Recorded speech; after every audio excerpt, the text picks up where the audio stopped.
Hello, everyone. I just want to welcome all of you to the 2010 Fulton Lectureship in Legal History.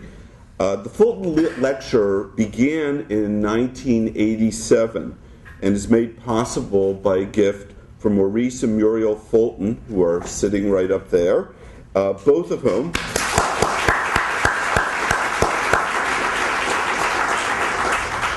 whom attended the college, and Maury attended the law school, graduating in the great class of 1942.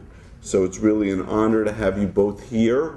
We always schedule the Fulton Lecture so you can be part of it, and because it means a great deal to the school and reflects our commitment as well as your commitment to the field of legal history.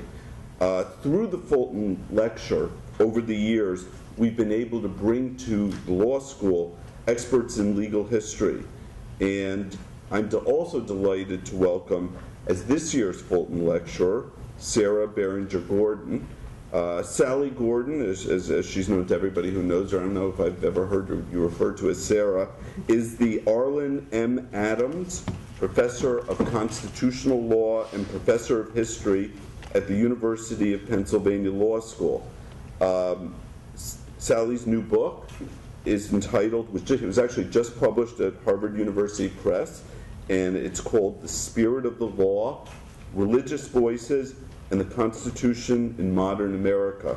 And I was going to tell you a little bit about the book, but Sally and I talked beforehand, and that's what she's going to talk about, so I'm not going to tell you the punchline, so I'm going to let her do it for you. She has in her first book, The Mormon Question, Polygamy and Constitutional Conflict in 19th Century America, was published by the University of North Carolina Press in 2002 and has won multiple prizes. And she's now working on yet another book called Convictions, Mormon Polygamy, and Criminal Law Enforcement in 19th Century Utah. And you're working with Catherine Daines, and it examines the controversial history of polygamy prosecutions in the Utah Territory. Now, I'm always really excited and delighted to introduce people who come into lectures at the law school. That's one of the best parts of this job. Gives me special happiness to introduce Sally, because Sally and I were both colleagues on the same faculty. Way back, we were reminiscing about this a long time ago, but we both have convinced each other we still look young. But in any event, Sally was hired actually to the University of Pennsylvania faculty about the same time that I left, and I can assure you it wasn't a cause and effect. I remember when Sally came to the law school talking about polygamy, Mormonism, abolition. We all said, "My God, this person is a rising star," and I'm really delighted that you've risen and that you're now with us today. So, Sally Gordon. Well, what a pleasure to be here. I thank my old friend Mike Schell, who I think was my colleague for about 20 minutes. Honestly, we missed him so badly. I thank the Fultons, and I thank also old friends and new who have come here today. I'm terrifically honored to have a chance to talk about this book project, which has been motivated by my desire to think through the ways that religious people and religious institutions have encountered the legal system and vice versa. And it's really the mutuality of that encounter that has fascinated me and that I believe has been vitally important to the development of constitutional law, but has not been widely studied. Scholars in church and state, as the field is widely called in the legal academy, have written very thoughtful analyses of legal development. The problem, from my perspective, is that the real story isn't just about law, it's also about religion. And so as I see it, we've heard about half the stuff we need to know because lawyers have so dominated the field. And their research has focused on law and legal change rather than the ways that religious and legal systems have become mutually engaged and have created a whole new terrain in constitutional law. So I wanted to get a richer picture of this relationship, and that explains my title, The Spirit of the Law. Lawyers use this term to mean the animating principles behind a legal rule or doctrine.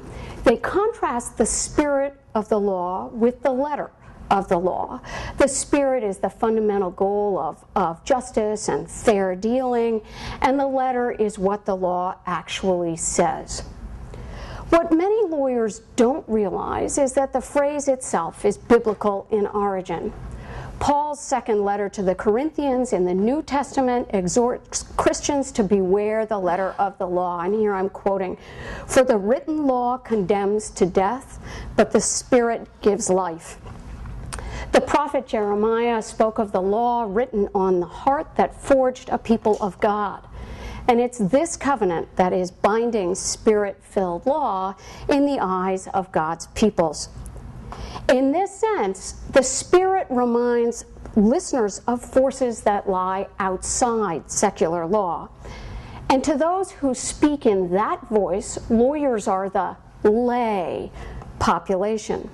To those committed to secular law, those who are motivated by spiritual concerns are the lay actors, because they draw on non-legal experience and sovereign loyalties that lie outside the state. Yet our national Constitution commands those who enforce the secular law to protect and honor those who live by the Spirit. And here I'm talking about the first two clauses of the First Amendment to the United States Constitution, which says, "Congress shall enact no law respecting an establishment of religion or prohibiting the free exercise thereof." The letter of the law in America incorporates something of the Spirit. And believers have invoked the Constitution as a shield and a sword. This mutual investment in the spirit of the law has bedeviled those who have tried to put the ideal into practice. But the fact that they haven't agreed testifies to the difficulty of the enterprise, as well as their commitment to try to live out the Constitution's commands. I wanted to explore how believers came to court, what they found when they got there, and how the law of religion has affected religious life in America. I should stress that I am an historian, and I believe that to appreciate this relationship, one must see patterns that emerge over time and across religious and legal boundaries. In the end, I think I've found new ways to evaluate how we came to a place where fundamental disagreements about the Constitution have led to recriminations against the federal courts as hostile to religion. Tracing the roots of this charge led me to a new sense of the evolution of legal as well as religious doctrine. And I took a number of unexpected journeys, including finding that the Jehovah's Witnesses and the Nation of Islam share central religious doctrines and legal practices in common, exemplifying the ways that I found among multiple groups, ideas and practices travel across religious boundaries that might otherwise seem impermeable. I'll focus the rest of this talk on the way that religious actors contributed to the concept of separation of church and state on the one hand, and secularism on the other. But first, if this works,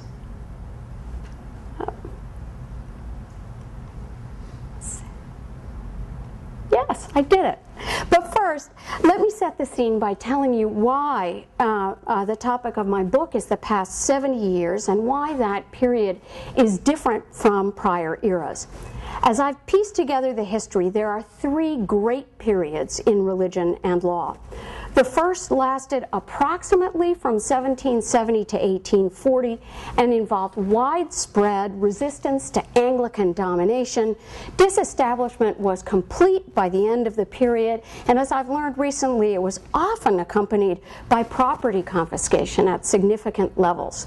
The period included the drafting and ratification of the religion clauses, but also very quick agreement among experts that the clauses applied only to the federal government.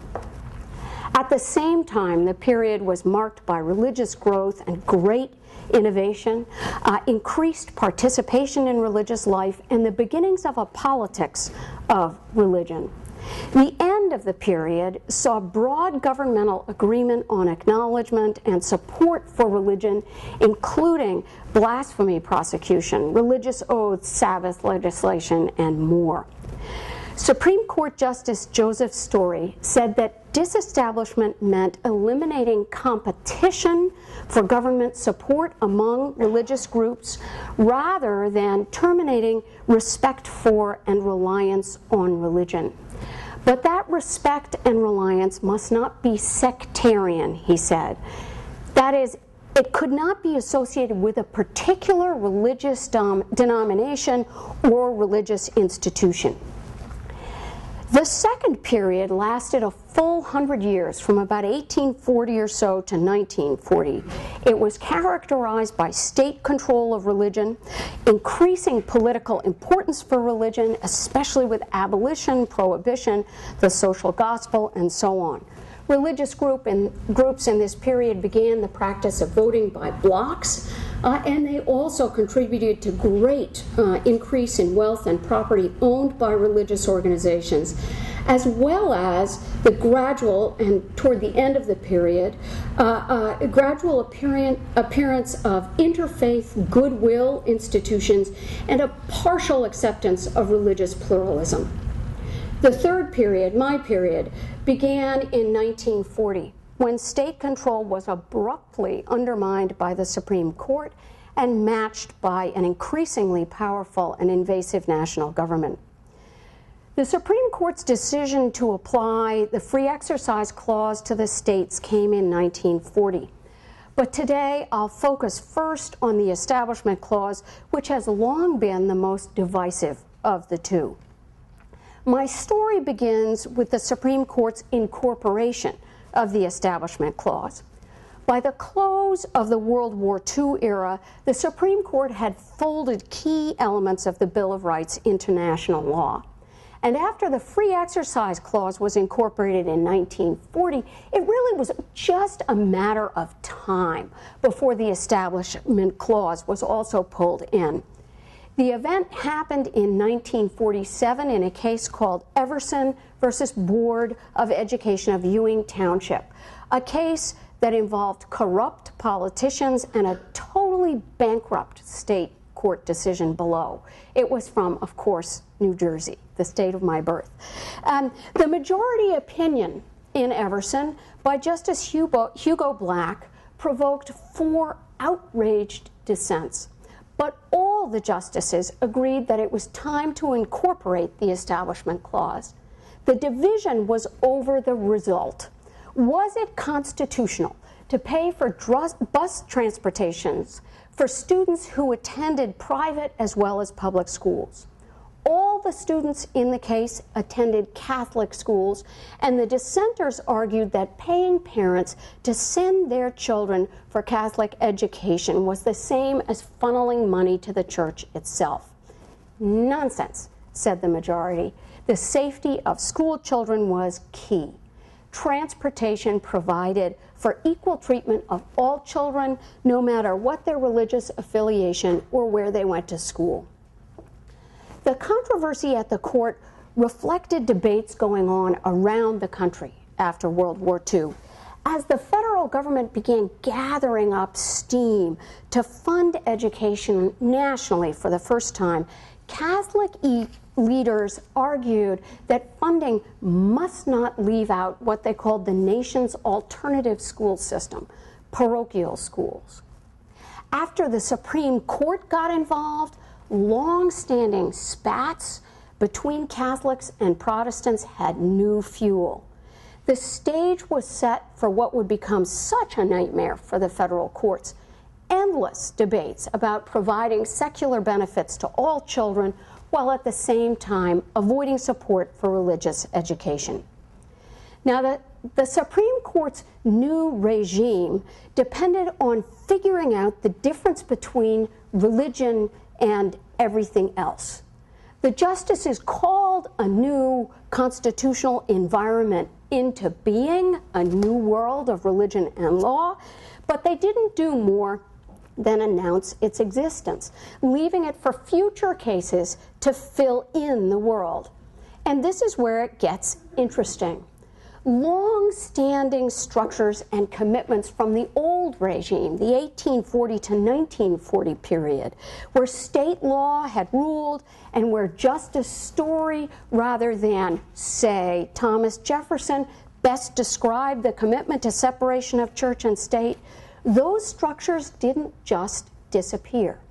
Instead, they migrated into the new regime, pulled in by actors who understood the old world, but who found themselves horrified or entranced by the appearance of a powerful new audience in federal courts. Catholic-Protestant tensions flared. The story itself is both dramatic in legal terms, but also much more connected to American religious life and practice than we've appreciated. So let me get into the details. Catholic leaders were thrilled by the result in the Everson case. In one fell swoop, it became constitutional around the country to provide free transportation for parochial school students. But there was still plenty for them to worry about. For one thing, an influential group of Protestants claimed that the Supreme Court had betrayed the Constitution. By allowing a benefit to flow to sectarian education, they said, the court had breached the mandate for separation of church and state. 4 Supreme Court justices agreed with them. These religious leaders were so upset that in 1948 they formed a new organization with the goal of overturning the Everson decision. They called themselves, it's a really awkward name, Protestants and Other Americans United for Separation of Church and State. If you'll forgive me, I'll call them POAU. It is an organization that is still in existence, but now goes by the name Americans United for Separation of Church and State. You may have heard of it. When they formed, they wrote something they called a manifesto announcing their existence, and the full text of the manifesto was published in the New York Times. I have to say, this was not a secular organization. It was a decidedly Protestant endeavor, as the name indicates, and it was dedicated to rooting out sectarianism, convenient shorthand in many POAU publications and legal arguments. Sectarianism meant Catholic influence and teachings. And it turned out there was a lot of work for POAU to do. The organization became popular and successful. The ACLU has never had more than a small portion of the membership or budget of POAU at its height. And the American Jewish Congress remained on the sidelines of most of these disputes, especially in the early decades. POAU was the primary mover in cases that drew the line between public and sectarian education.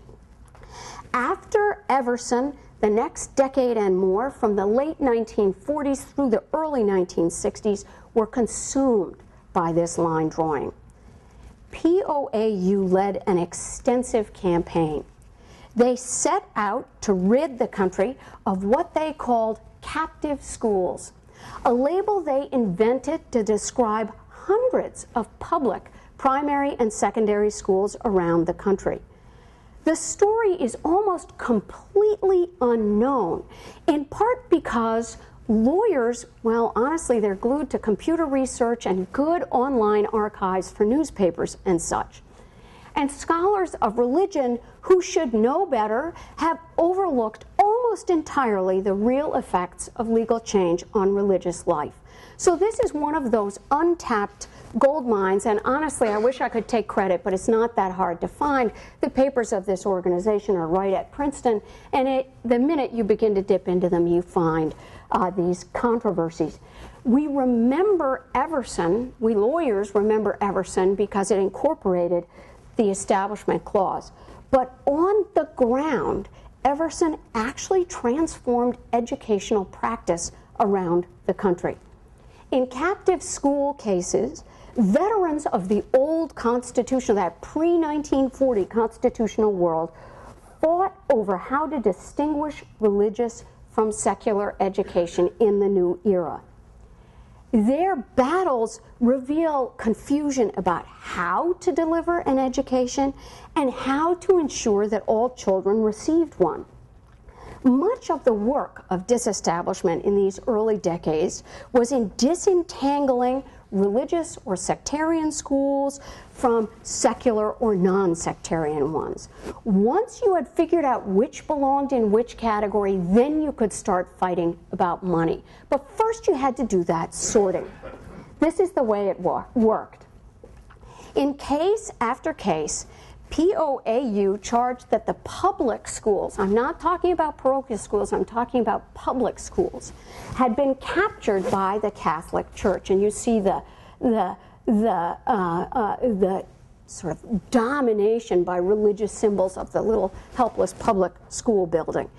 And actually, they were on to something. From the 1920s to the 1940s, municipalities around the country used parochial schools as sites of public education. Catholic parish and diocesan records, newspaper reports, and of course POAU's own materials make it clear that many school districts had responded to mandates for public education by relying on local parochial schools. In some areas, there never had been a distinction between Catholic schools and public education. POAU said all of these were captive schools and they must be cleansed of sectarian influence. It was an enormously successful formula. Within its first year, 600 churches had signed up to provide financial support. POAU leaders and activities were featured prominently in Protestant magazines and church newsletters. The organization urged interested people to contact them with complaints about Catholic influence, and by the early 1950s they had received, and thanks to them, saved many hundreds of these complaints. Two examples give the flavor of captive school controversies. The first comes from New Mexico and involved a resident of Dixon, New Mexico, Lydia Zellers, who was represented by POAU in a lawsuit against the local school. The trial court found that in many schools, and here I'm quoting them, there is no separation between the Roman Catholic Church and the state of New Mexico. In Dixon, the same school was carried on state records as a public school and on diocesan records as a parochial school. Here's a, can you see, get a bit of a sense of what's going on there. The teachers were all Sisters of the Order of St. Francis. Students attended Mass each week, learned Catholic morals, and were taught, as you see, by women in full habit. The school itself was decorated with crosses and statues of the saints. Many other states also mixed religious and public education. I found records from Kentucky, Ohio, Illinois, Indiana, Michigan, Missouri, Iowa, Texas, and more. POAU publicized and often litigated instances of capture in these places. Many other controversies evidently flew underneath the radar. The first time I presented a very early work on this research, a senior law professor came up to me and said, I remember the day in the mid-1950s when we were all told that the crosses had to be taken down from the walls of our school. There was no formal lawsuit. I can't find any record in POAU archives, but the school was called St. Elmo's, and it was changed from that day forward. I'm convinced that we'll never know the precise contours of the relationship between St. Elmo's Public School and local Catholic authorities, but there were a wide variety of different arrangements. In 1848, just to give you some sense that people on the other side of POAU also agreed, an internal survey conducted by a Catholic organization found what they called at least 324 parochial public schools nationwide and thought that there were many more. A second example shows one of the other ways that such arrangements were dismantled. In 1952, POAU representatives appeared in St. Bernard, Ohio, just outside Cincinnati, saying that they were responding, and I did find the complaint from a local resident. For more than 20 years, they said, the diocesan bishop had been raiding the public treasury. In fact, the school district had contracted out responsibility to the bishop to run the local public schools. Church buildings were rented for a nominal fee, often $1, $10 a year, and all salaries for teachers were paid directly to the diocese. POAU threatened to sue unless the bishop abandoned the contract, and even after the bishop assured the group that he would terminate it immediately, POAU refused to leave town until the contract had actually been abandoned and the bishop had thrown his weight behind support for building a new public school, this time not on church property. In these cases, POAU highlighted the ways that public education was imbued with sectarian influences. And around the country, hundreds of local public schools gradually cut long-standing cords of connection to Catholic educators. And POAU prospered. By 1960, it had more than 100,000 individual members, and more than 1,000 churches contributed funds. And even though they'd already had a profound effect on education, they claimed there was need for more. They conducted their own survey. You can't find any of the records they used to draw it up, so I have no idea what they really based it on. But they said they found hundreds more captive schools still operating in 22 states and 2,000 habited nuns and priests on public payrolls. They followed this up with a remarkable film called Captured. It's sort of a mockumentary almost. It's amazing, dramatizing the effect of a sectarian education on innocent school children. Now, as you must have realized, POAU had an anti-Catholic agenda. You think?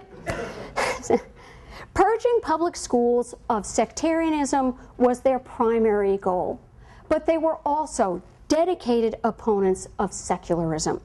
They were deeply motivated by a traditional Protestant vision of separation of church and state. That is, they opposed sectarianism, but they defended themselves vigorously against the charge that they promoted secularism by doing that. Instead, they relied on an older vision of the Establishment Clause, where non-sectarian religious practices in schools was not only acceptable, it was praiseworthy. That kind of religion in school was a defense against materialism and communism and juvenile delinquency, and wait for it, Jeff, premarital sex, drugs, rock and roll, right? We get the picture. But in the end, POAU was so effective at purging some kind of religion from public schools that the remaining kinds stood out. These practices were backlit by a focus on categorizing some practices as unacceptably sectarian and others as non-sectarian but thus allowed. As time went on, the elephant in the room became undeniable. The Supreme Court held first in 1962 and then in a second round of cases in 1963 that school prayer and Bible reading violated the Establishment Clause. According to these opinions, even non-sectarian religious activity could no longer be part of public education. POAU was stunned. They hadn't expected this, even though in retrospect they should have. By the early 1960s, prayer and Bible reading had long been controversial, opposed loudly by Catholics, dreaded quietly by Jews, and even criticized by some Protestants, especially Baptists, who embraced radical separatism. But most Protestants and most supporters of POAU were horrified at the ban on prayer in schools. They wrote angry letters urging POAU to fight the decisions. As one leader put it, we're damned if we do and damned if we don't support the ban. And truly they were caught. 80% of the population opposed the outcome, including 2 former presidents. The Supreme Court received more hate mail after this decision than at any prior time in its history, and impeach Earl Warren signs went up around the country. POAU had never thought of ecumenical prayer as a problem. But the new constitutional world revealed that non-sectarianism just didn't get the job done. If religious practices in public schools violated the Establishment Clause, then Protestant as well as Catholic exercises must go. After a great deal of internal debate, POAU cast its lot with supporters of the ban on prayer. But Protestant allegiance to school prayer ran deep, really deep. Many staunch Protestants had first become involved in constitutional law to defend public education against a perceived Catholic onslaught. And that made the Catholic response to the prayer decisions almost as devastating to POAU as the decisions themselves. This time, the Catholics changed their position and condemned the ban on prayer for introducing atheism and even communism into public education. Orthodox Jews joined the Catholics. Supporters of the ban were far fewer. The Congregationalists, the Unitarians, a few Baptists, liberal Jews, atheists, and a good sprinkling of agnostics. And of course, POAU, very lonely, found itself choosing secularism over religion in the new Great Divide. The divisions were long-lasting, and 2 major changes in religious life flowed from this fissure. First, the smaller one. POAU shrank and faded. Its support of the decisions flowed into a broader split within Protestantism, this one created by rival constitutional visions. Gradually, POAU found itself agreeing with a more secularist law of religion. Fellow travelers included civil libertarians and liberal Jewish groups and a few mainline Protestants. But these liberal Protestants haven't fared so well over the last 50 years. They have lost members and learned what it's like to be forgotten. Conservative Protestants have been more resilient, providing the second major example of change in religious life. Many conservative Protestants resisted the school prayer decision, condemning secularism and all its trappings. In the 1960s and 70s, pulpits rang with calls denouncing secularism and calling for the return of morality to public education. Ancient supports for separation of church and state gave way under the weight of secularism. The Southern Baptist Convention illustrates the enormity of the change. Southern Baptists had been vital to the founding and the early work of POAU, but only 15 years after the school prayer decisions, the Southern Baptist Convention was rocked by a conservative takeover that revolutionized their approach to law and politics. In the early 1980s, the SBC became the first major denomination to endorse a school prayer amendment to the Constitution. As one delegate put it, the atheists, humanists, and secularists are against prayer in schools, and that's not the company we need to be keeping. The battle against secularism reemerged in the 1980s from unexpected quarters. These folks had been POAU supporters 25 years earlier. Now they were dedicated foes. A key figure in the takeover at the convention was Tim LaHaye, most famous today for writing the Left Behind apocalyptic novels. He was one of 5 founding members of the moral majority in 1980. His wife, Beverly LaHaye, also became a national figure, not only in politics, but especially in law. She brought the battle against secularism back to the courts, working within an updated and retooled set of arguments. She founded Concerned Women for America in 1979, arguing that the family was under attack by secularists and that only church women had the strength and vision to do something about it. Her new organization was based on what she called biblical principles: family values, sanctity of life, parents' rights, and patriotism. By the early 1980s, it was the largest women's political organization in the country. By the mid-1980s, it claimed more than 500,000 members. But nobody studies LaHaye or CWA. That's because their archives are really hard to find. The organization has a closet in its lobbying offices in Washington, and you gotta go there. Just to give you a sense of how important this organization was, and it's still the largest political organization, women's political organization in the country. Phyllis Schlafly, who gets all the press, at its height, her Eagle Forum had 80,000 members. CWA was twice as big as the National Organization for Women. LaHaye also did something Schlafly didn't do. She litigated. CWA brought cases that are still well known to lawyers and academics in church and state. But more important to her core beliefs was a group of lawsuits that tested the boundaries between what is religious and what is secular, revealing how unformed the law really was. LaHaye translated the long-standing condemnation of secularism into a new argument that public education was contaminated by religion. She borrowed elements of older POAU arguments, but also inserted new claims. Like POAU, she claimed that public education was the target of a religious conspiracy. This time, the conspirators weren't Catholics, but secular humanists. Drawing on the work of her husband, Tim, LaHaye maintained that humanists had infiltrated key government organizations.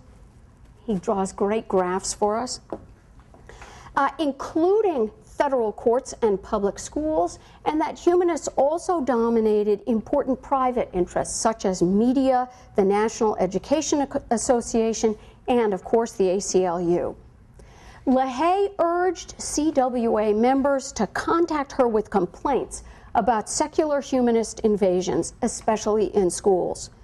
Young mothers complied and produced a series of cases that reflected the growing dismay of evangelical conservatives and the exasperation of school officials. Vicki Frost's case was especially poignant. Here she is.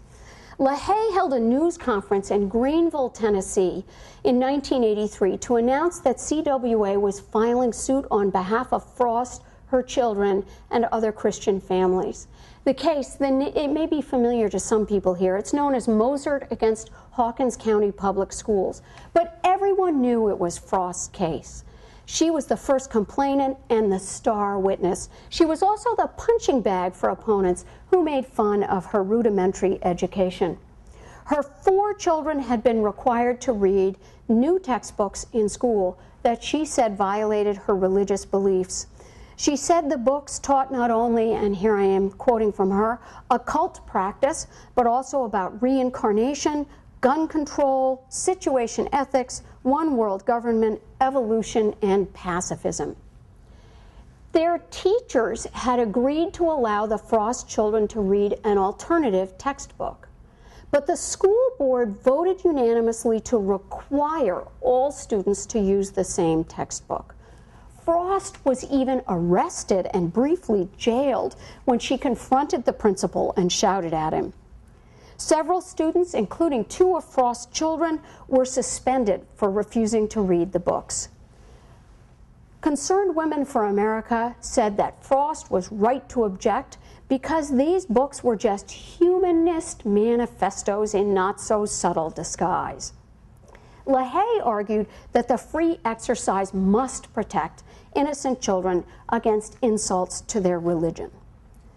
By translating secularism into a religious system, CWA could argue that Frost and her children were subject to a public education that was imbued with religion.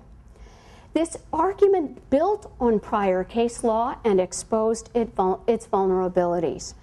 The Supreme Court had restricted public school curricula to secular topics and placed religious instruction in an unconstitutional and prohibited category. So there's a great deal that had gone on. But the legal system had never defined religion.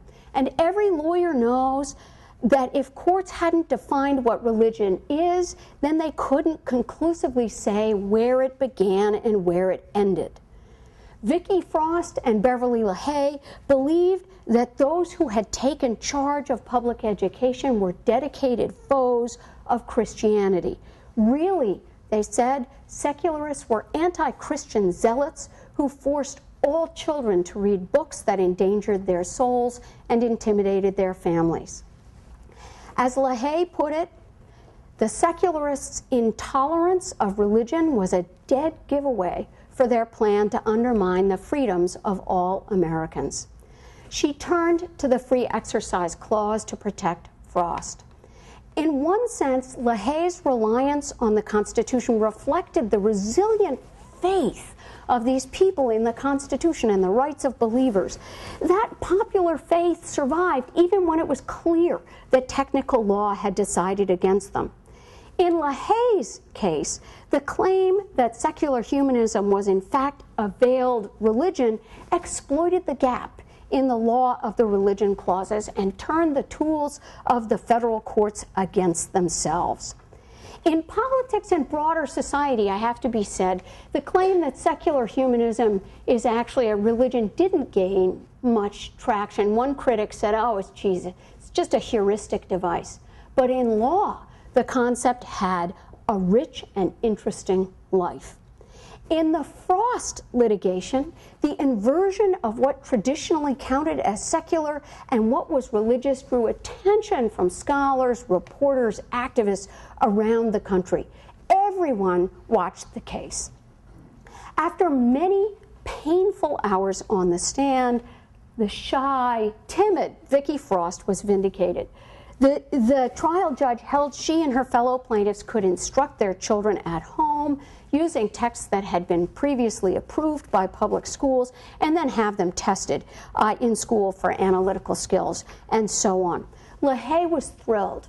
She claimed victory on behalf of Christians around the country, and she drew substantial support from some surprising quarters, including Nadine Strawson, the future president of the ACLU, who warned her fellow civil libertarians against denying the right of some children to opt out of school events on religious grounds.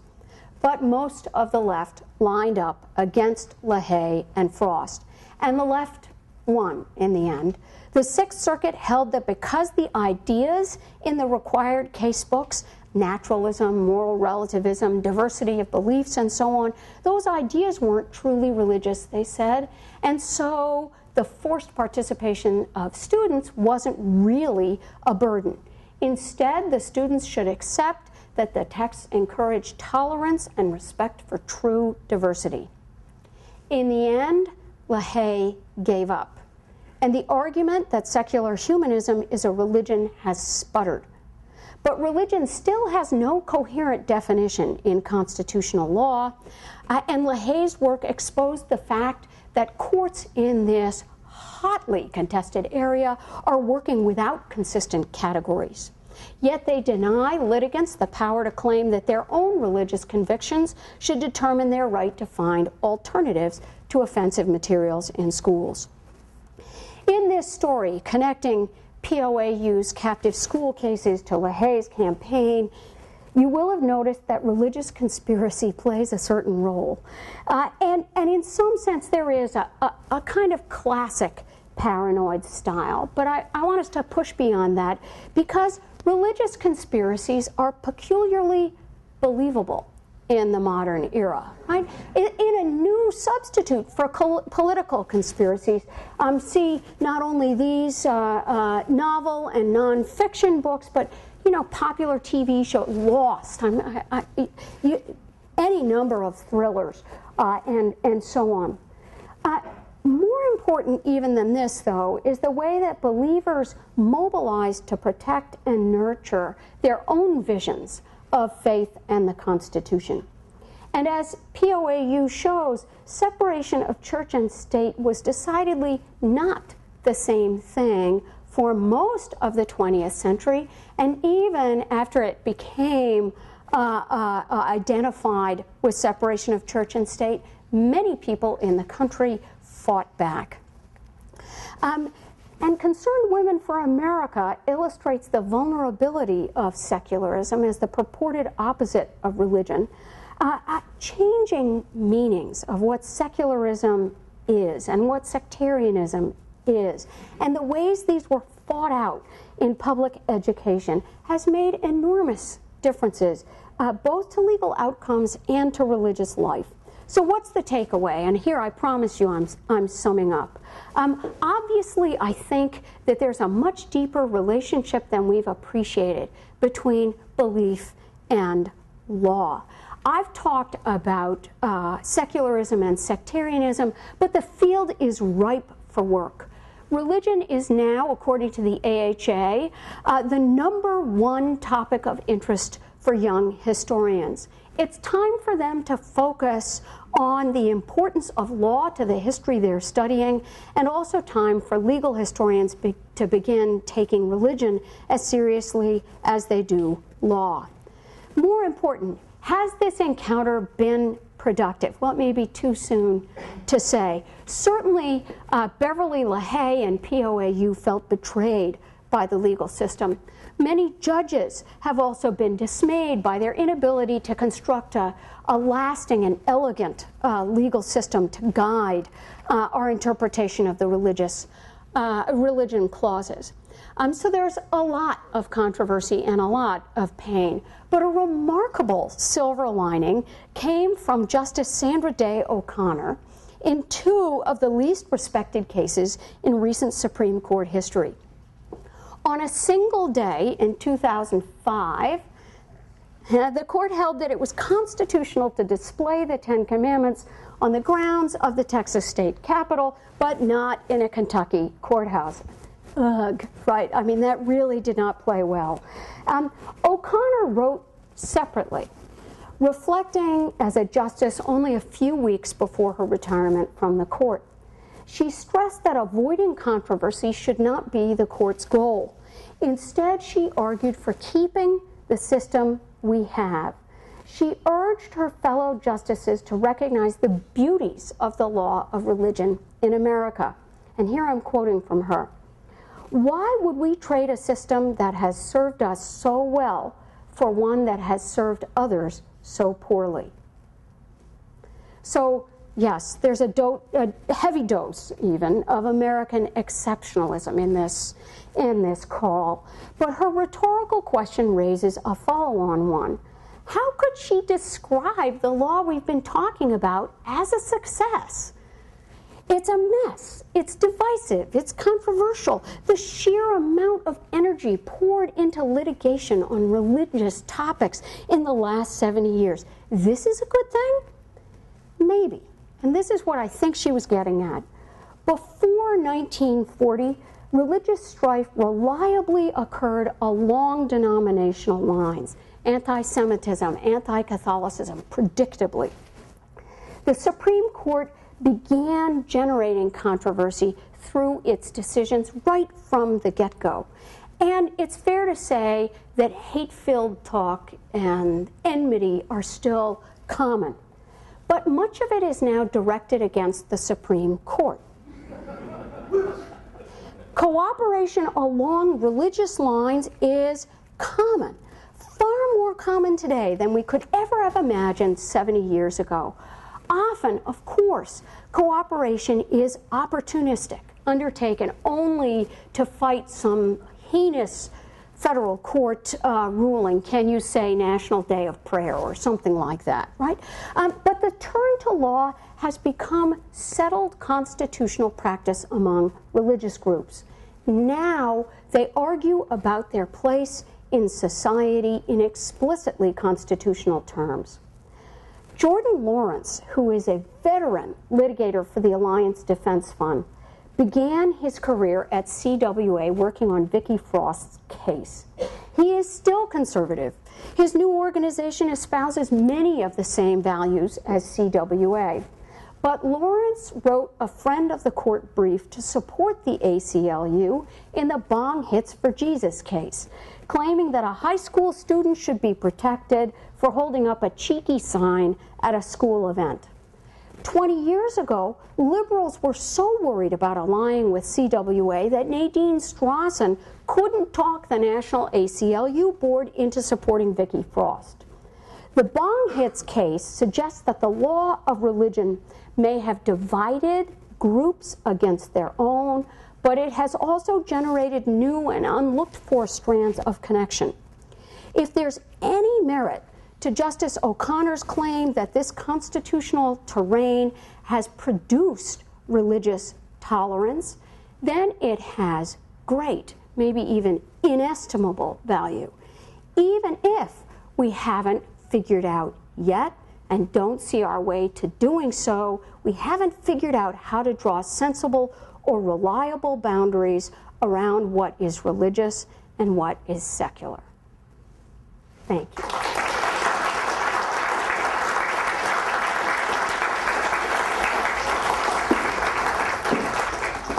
Sally has kindly agreed to take a few questions from the audience, so I will let her do that. Thank you. Professor Epstein. Yeah, it's a simple-minded question, but you did not mention, at least in my record, what was the book title, like a Vicki Frost case that prompted this kind of a situation? And the reason one wants to know is, you know, if it were the Hardy Boys or the Bobbsey Twins, it's one thing. And, you know, I can't quite figure out how to think about this case because I don't know what's on the other side. Okay. The books were a brand new series by Holt, Reinhardt, and Winston. And the things that Frost objected to so strenuously included stories about witchcraft, stories that asked readers to imagine themselves on the moon or as a tree, stories about other religious faiths, and so on. The Tennessee statewide, Department of Education, I'm not sure I have the name precisely right, had approved 2 textbooks for schools in Tennessee in the 1982-83 school year, of which this was one, and Frost and LaHaye asked if they could use the other. It's not really such a stretch. I mean, they weren't asking for something that was out of the realm of reason in terms of education. But when a lawyer asked Vicki Frost, for example, why she objected to a story about imagination, she said, our children's imaginations must be bounded. Why didn't the school accommodate? The teachers wanted to. The teachers wanted to. The school board was infuriated, and there were many local pastors, for example, who stood up and said, I've read this stuff. I'm very sensitive to the presence of the devil. I don't feel Satan here. It really divided the town.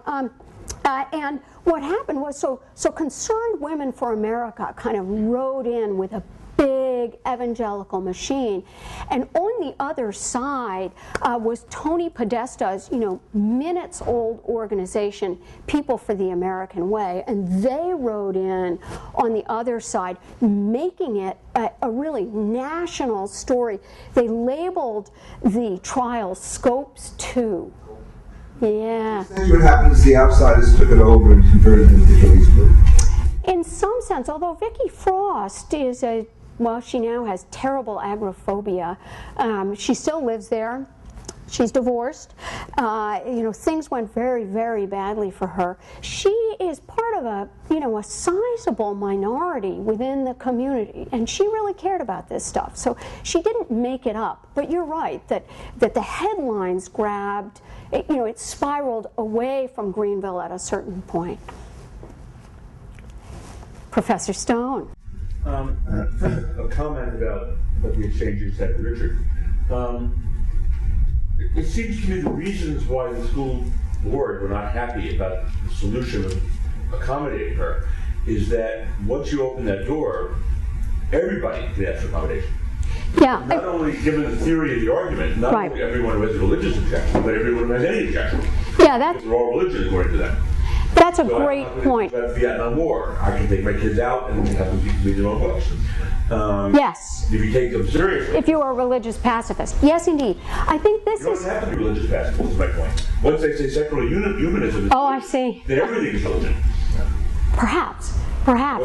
One of the difficulties associated with this strand of litigation, and I thank you for your question because I couldn't squeeze in this bit, is that this was one of the last attempts of this enormous swath of people to stay in public schools.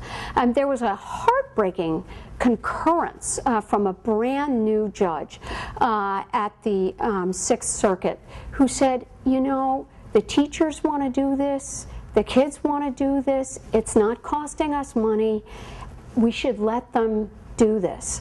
And the reason I am not dissenting is that the Supreme Court has to decide this. It's a clarion call for the court to take the case. And in that sense, LaHaye and Concerned Women for America really fought, especially for a group of poorer conservative Christians, to be able to stay in the public schools. Honestly, those kids were getting a pretty good education in Greenville. I've been there. It's a very decent school system. The division, I think you're right that at the higher levels of the National Education Association, for example, the teachers in the school were fine with accommodation. The National Education Association wasn't. Sort of like the preachers in the town said, we have no problem with our children reading these books. And the fights came from that higher level, which is exactly what Professor Epstein was talking about. I do think this is really a last-ditch effort. The other lawyer who worked on Vicki Frost's case is a guy named Michael Ferris, who went on to found the Homeschool Legal Defense Association and is now chancellor of Patrick Henry University. In that sense, you can see some optimism in bringing these cases. I was reading a case from the First Circuit. I guess it's about a decade old now. It's called the Hot, Sexy, Safer case. It's I got it in a, yeah. It's about a sex education film, and there were a group of parents who objected to the film, which I've seen and is explicit. And the First Circuit said, get out of here, no chance. And so I think the ability to object to school curricula at this point really is gone. A follow-up question, why didn't Yoder resolve this? What did Yoder resolve? That's such a great question. The amazing non-delivery of Wisconsin against Yoder. I think that, can you help me answer that question? Get the kids out of the school system as opposed to letting them tell how the school system should be. Yeah. Well, they were. They were going to read at home and have standardized tests at school. So the parents were doing it all. I think part of it is that the Amish were small, and the flood of claims that came after Wisconsin against Yoder really disturbed a lot of people. It was Douglas's partial dissent in that case that said Reynolds against United States is going to be overruled next, right? Polygamy's the next thing. I mean, litigants rushed to court, and Justice O'Connor, who said how beautiful the law is, was, you know, really good at smacking them down. She rarely met a free exercise case she really liked, or she only liked it in dissent. So I think that's a great question. I don't honestly deal with that. It has puzzled me for a long time why that was such a non-delivering case. I see a hand up back there. I'm sorry, I don't see who it is. In the 60s, a very popular president, John F. Kennedy, Yeah. moved the country to accept the Catholic president. What was JFK and his Attorney General, Robert Kennedy's view to the POA movement? Okay, that's a great question. Because, of course, Vatican II is also very, very important. And I don't think JFK got this job done. I don't think the Kennedys got this job done. I think Vatican II was hugely important. I think also one of the things that has reconciled, I guess is the right word, many Protestants to the existence, especially of the parochial school system, is its collapse. I know that it's really true. 1 out of every 3 parochial schools closed in a 3-year period from 1968 to 1971. That's huge. We're in another big round. Are you here in Chicago, in Philadelphia? We've got some beloved schools closing. A large part of it is the fall off in vocations among women. They're down to under 10% of what they used to be, and also the fall off is even more sharply observable in the number of women religious, cloistered or otherwise, who are willing to teach. So there's a huge, huge labor shortage and personnel shortage in this massive school system. And of course, when POAU began litigating, parochial schools were free, and now they charge. So it's really a very different, that it was a pre-Vatican II world, it was a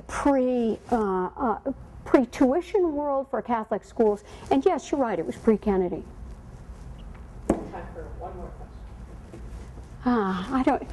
Yes, at the back. Can you provide a little bit more detail on the connection between Everson and Protestants and other Americans United at the instigation? The reason why I ask, of course, is because Everson validates the program. I can imagine what the connection might be. For example, you shifting the venue for controversy from state courts to federal courts. Maybe that's it. Maybe it's because of the analysis, both historical and other, in the Everson decision that instigates.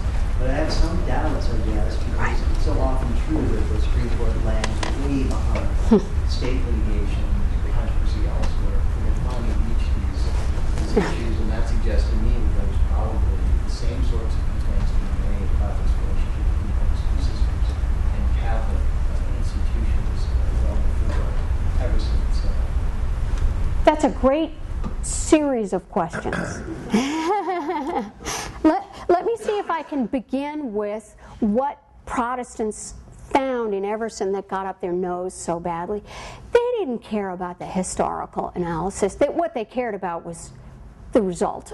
And it's remarkable, POAU never, you know how you think of, these brilliant legal minds working, I don't know, at the American Jewish Committee or the ACLU. I guess by 71 it had become Americans United. Was a loose cannon. And apparently these other organizations, sat on their briefs or their cases for a long time because they didn't want these folks getting involved because they were they weren't interested in building doctrine. They wanted to win, and they didn't care how they did it. So the historical analysis meant nothing to them. Busing kids to parochial schools meant everything.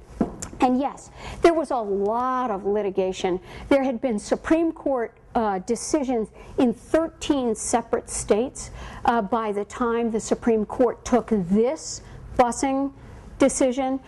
And what's remarkable to me is that they took, I mean, I can't tell you how bad it was in New Jersey. This was a bill sponsored by Frank Hague, who threatened to fire any employee who didn't give money to support the effort to pass the bill, and who owned the Supreme Court of the state of New Jersey, which held, I forget the exact number, it was 6-3 or 5-2, I forget. They held that, well, maybe the busing bill, it was called the parochial school busing bill to give you a sense of how explicit everything was here, maybe the money that pays for these Everson kids doesn't come from the state, right? Maybe it comes from local taxes, and therefore it's not a state problem. We don't really have to worry about it. And the dissenters said, you're crazy, right? You can't divide up the pie like that. The money's thrown into the school tax bucket and everybody gets some. And you can't trace it back. Like, it was a nutso opinion.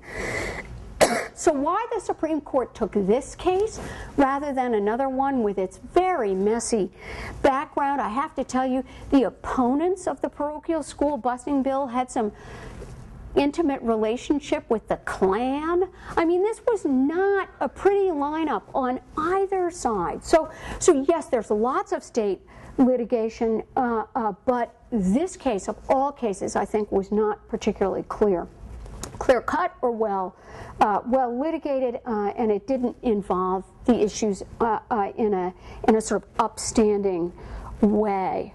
The last question you had was about state litigation, and I want to turn it in another way as well, which is that POAU always preferred to sue in state courts. They were founded, they said, we hate Everson and we're dedicated to overturning it. And for a long time, they expected one of their captive school cases to go up. They thought that was going to be the next big school case. But in the end, they found they did better. It was cheaper, quicker, and more politically salient to file in state courts, not federal courts. That's another reason the sort of fancier public interest organizations found they didn't like working with these guys. Thank you very much. Well, thank you.